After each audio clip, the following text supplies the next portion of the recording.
Members, I think we can agree that we become public servants because we want to help people, to address issues impacting our community, and to make Texas a better place for the next generation of Texans here and now.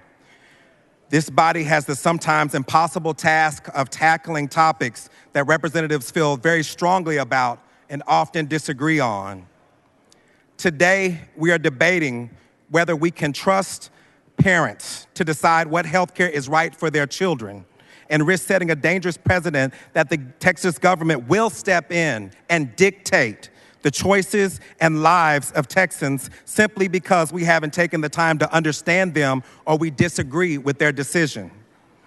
As this bill has moved, we have heard from the voices of thousands of people across Texas who oppose this legislation.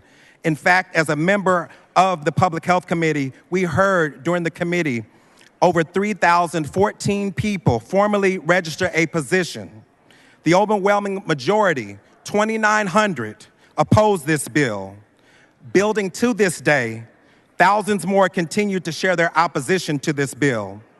We have seen the anguish of parents desperately begging us to listen, to have compassion, to open up your hearts and try to begin to understand that their children are just that, children, and that together they are doing the best they can to navigate with the experts, endocrinologists, physicians, and mental health professionals. And instead of deliberation, respectful conversation, and active listening, we silenced the voices of over 400 people who showed up to testify against this bill, centering only invited and priority testimonies. We heard the horror stories of what happens when physicians do not follow best practice standards of care. We highlighted the stories of people who were flown in from other states instead of Texans who spent all day at the Capitol for a chance to share 2 minutes of their truth.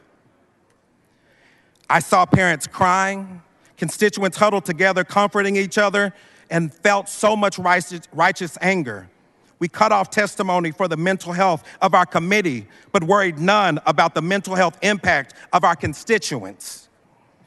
When peaceful protests broke out in this gallery, we not only closed the gallery, we removed those voices of opposition from the Capitol completely, and then took it a step further when members of this body posted nude photos of transgender people continuing to dehumanize the people we are here to serve, Texans. That decision, along with the interference into the private lives of Texans, is out of step with how we should treat each other and how true Texans value small government, privacy, and liberty. Your decision to either support this bill or to vote no is a matter of life and death. I know many of you have tried to minimize this reality, but let me be very clear. This is not a hyperbole. This is not unfounded fear.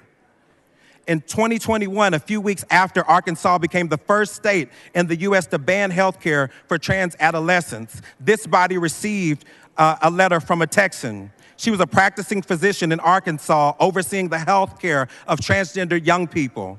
She treated over 200 patients, none of whom attempted to take their lives while in her care. It wasn't until the passage of the bill that the doctor who wrote this letter began to receive a deluge of calls from families reporting that their children began to demonstrate suicidal ideations. 5 young people attempted to commit suicide weeks after the passage of the Arkansas bill. A 6th child took 100 pills and cut their wrists so deeply that several hours of surgery were required to repair these wounds. No young person should feel this hopeless. No young person should feel this alone, and no young person should feel the weight of their state government being used to limit their happiness, to rob them of their authentic futures. But this is what bills like this does. I want you to consider that a categorical ban on health care is too extreme.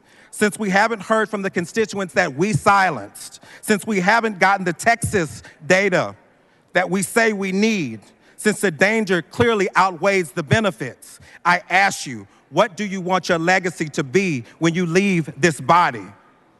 Transgender people live joyous lives. Many have spoken that into reality.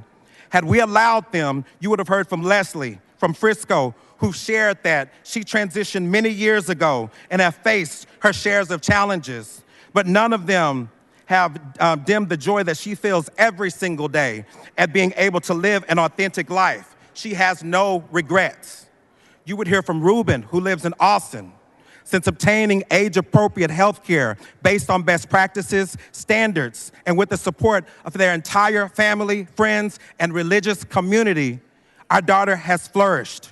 She maintains a 4.0 GPA, dances in her high school drill team, and has a large circle of friends, participates in many school club activities, and dreams of attending UT and going to medical school.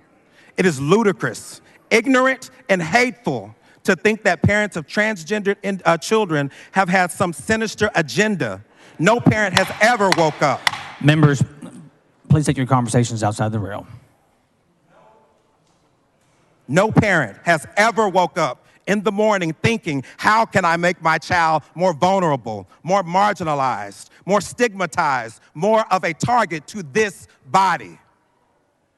When we took the oath to serve the people of Texas, we swore to preserve, protect, and defend the Constitution to the best of our ability. And yet, during this session, when a constituent asked, what about my constitutional rights? They were told, this isn't about the Constitution.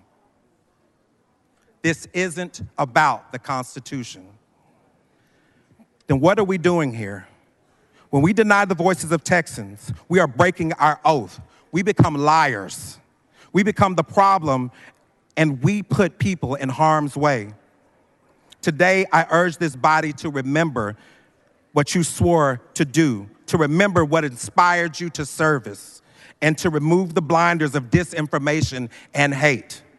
We must do better, not just for Texans, but for humanity. Please vote no on this bill.